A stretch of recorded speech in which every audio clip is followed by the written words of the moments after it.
Bienvenidos, queridos alumnos de la Unidad Educativa Particular Innovar. Mi nombre es Ivette Suárez y soy docente de Historia. En esta clase estaremos viendo las escuelas económicas y el neoliberalismo en América Latina y en Ecuador. Para iniciar, recordamos las normas para clases virtuales, que son poner atención en la clase, no realizar otras actividades y tomar apuntes mientras dura la clase. Vamos a iniciar con una gimnasia cerebral. ¿Para qué? Para que nuestro cerebro se estimule y pueda receptar el conocimiento. Entonces, vamos a iniciar con la mano y hacia atrás. ¿Sí?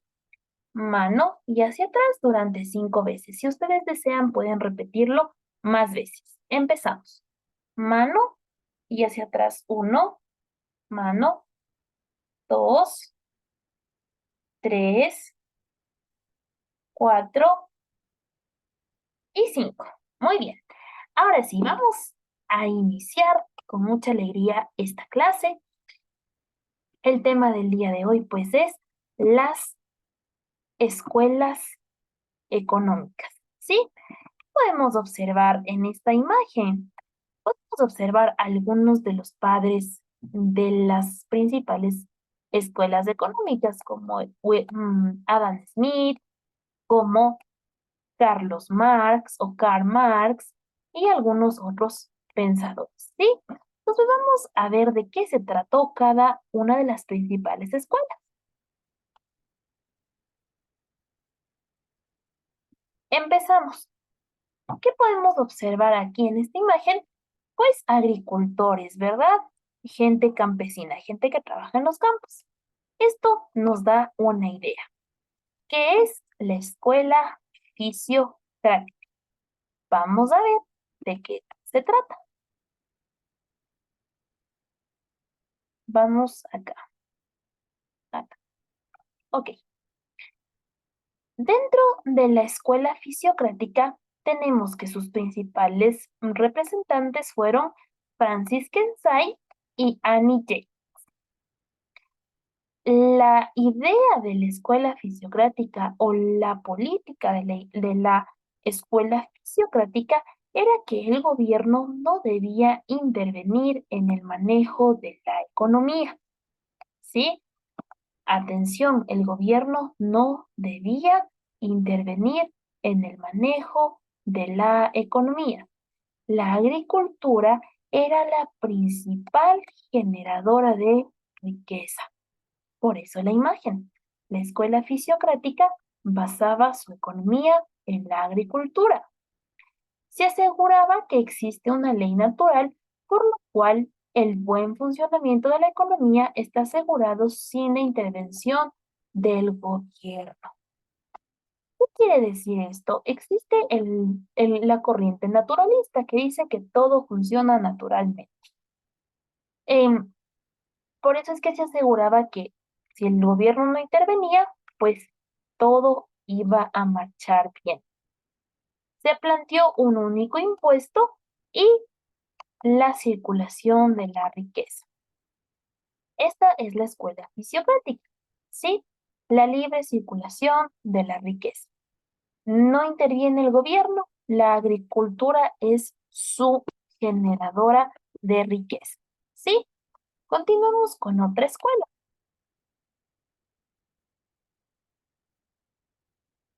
Aquí tenemos una imagen y vamos a ver a la escuela clásica, ¿ya?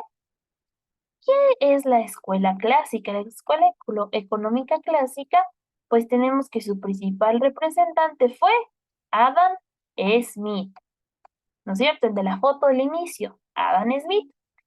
Él se basa en el liberalismo económico. El liberalismo económico era la libre circulación de las riquezas, todo es para todos y pues algunas otras políticas.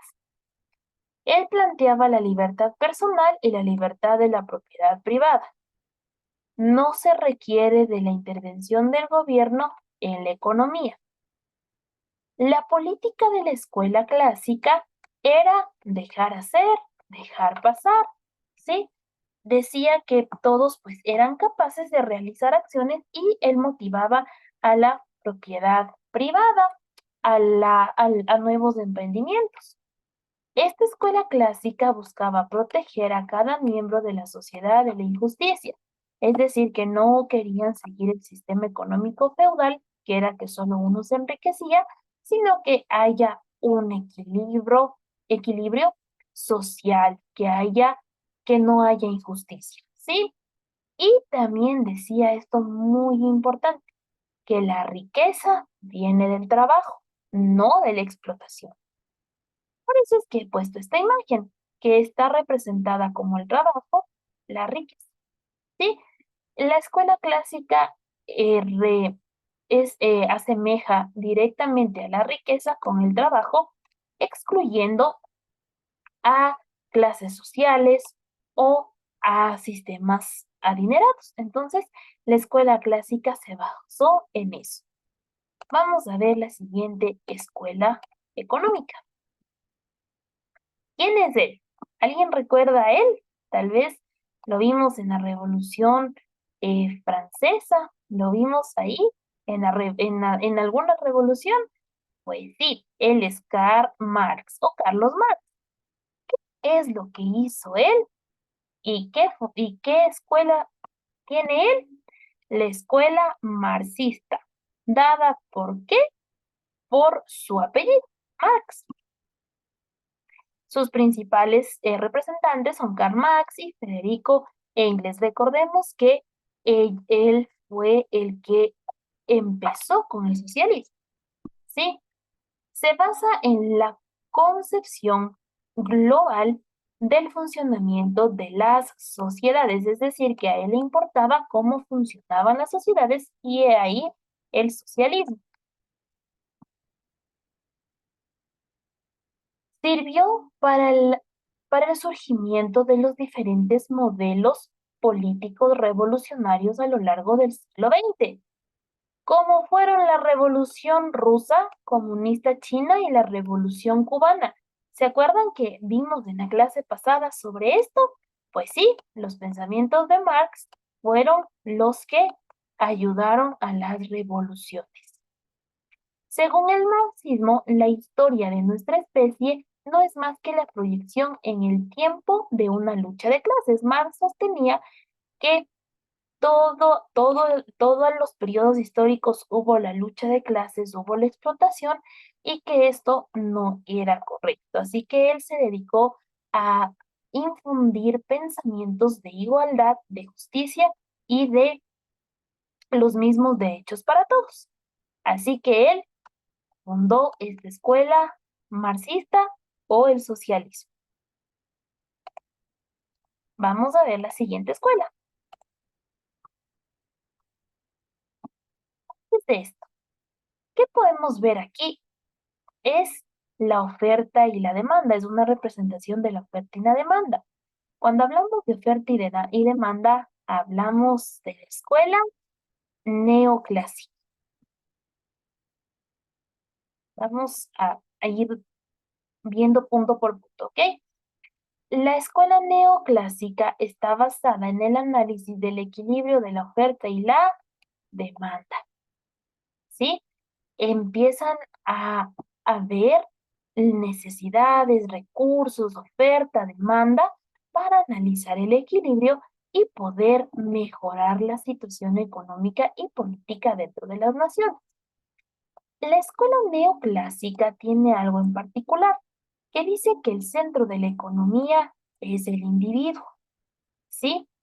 Propuso la teoría del valor y también nos dice que el individuo debe trabajar para conseguir dinero, pero todos los individuos, no que le den trabajando, como en el capitalismo, que solo se enriquecen, ¿verdad? En la escuela neoclásica propone que todos debemos trabajar para obtener dinero. Y aquí nace esta idea de que los recursos son escasos y las necesidades son muchas. Como el individuo tiene que trabajar para conseguir dinero, este principio nos hace recordar que los recursos son escasos. Es decir, no hay tanto trabajo, es muy duro trabajar o en algunas situaciones, pues, no son suficientes los recursos para tantas necesidades que tenemos. He aquí que a veces no alcanza el sueldo, por ejemplo, para algunas cosas. Es porque hay muchas necesidades y pocos recursos. Hay muchas necesidades y poco sueldo. Sí, entonces la escuela neoclásica se da cuenta de esto y propone por eso estudiar la oferta y la demanda para poder equilibrar y tener una sociedad más justa. Y la escuela neoclásica clasificó a los grandes grupos como el capitalismo, el comunismo, el socialismo, como en grupos más pequeños como individuo, empresa y persona. ¿Sí? Así lo clasificó la escuela neoclásica. Esto fue muy importante y aportó al desarrollo de las economías a nivel mundial, porque se empezó a analizar de mejor manera la oferta, la demanda, los recursos y las necesidades, trayendo así una equidad. ¿Sí? Vamos a ver la siguiente escuela. La escuela keynesiana. ¿Sí? La escuela keynesiana es una de las escuelas que aportó también al desarrollo económico de las naciones.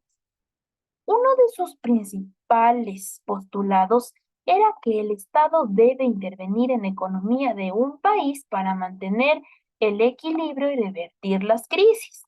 Es decir, que la escuela keynesiana planteaba que sí, el gobierno tenía que intervenir en la economía de un país para equilibrarla. ¿Sí? La escuela keynesiana también defiende que el mercado no se regula naturalmente y que por eso los gobiernos deben minimizar las fluctuaciones económicas. La escuela keynesiana no era naturalista, sino que ella mantenía que necesitamos los gobiernos para minimizar las fluctuaciones o variaciones económicas. Su principal representante fue John Maynard, considerado el fundación de la macroeconomía moderna. Otro de los postulados de la escuela keynesiana es que la actividad económica es la demanda formada por los bienes y servicios que consumen los ciudadanos, es decir, que la demanda es la que mueve a la economía, a cualquier tipo de economía, cualquier tipo de sistema político, es la demanda de los mismos y que ésta está formada por los bienes y servicios que consumen los ciudadanos. Estas escuelas ayudaron al desarrollo y ayudaron también a tener más claras las ideas políticas del comunismo, el capitalismo y el socialismo. Estas escuelas dieron paso a, a muchos fundamentos económicos, pero también nacieron nuevas políticas económicas. Y vamos a ver una de ellas, que es, ¿alguien sabe de qué se trata? Es el neoliberalismo. Sí, recordemos que el liberalismo es la libre circulación de capital y el nuevo liberalismo vamos a ver qué es lo que es. Tenemos aquí, ¿qué es lo que tenemos? Al mapa de América Latina, ¿no es cierto? Y Hispanoamérica, ¿no es cierto? Aquí tenemos todos ellos y vamos a ver cómo el neoliberalismo y la crisis económica de 1980 afectó a este hermoso continente. Sí, respiramos, movemos los deditos, nos estiramos, que la clase continúa, nos falta poquito, así que ánimo. El neoliberalismo. El neoliberalismo propone la reducción del gasto público. Esto ya lo habíamos visto en feriado bancario y dolarización, pero hoy vamos a profundizar un poquito más. Empieza la privatización de las empresas públicas, políticas de austeridad, surge en la década de 1980, se basa en la libertad económica, el Estado no se involucra en la economía y la ayuda internacional resuelve problemas de pobreza. El neoliberalismo propone que el Estado esté más cómodo y que el pueblo empiece a pagar por sus necesidades, ¿sí? Por eso es que hay menos inversión en salud, en educación, se privatizan las empresas públicas como el agua, la luz, el teléfono, políticas de austeridad, racionalización energética. Surgió en la década de 1980 porque fue la más grande crisis económica que sufrió América Latina, la libertad económica, que haya libre fluctuación de efectivo y que el Estado no se involucre en dicha economía.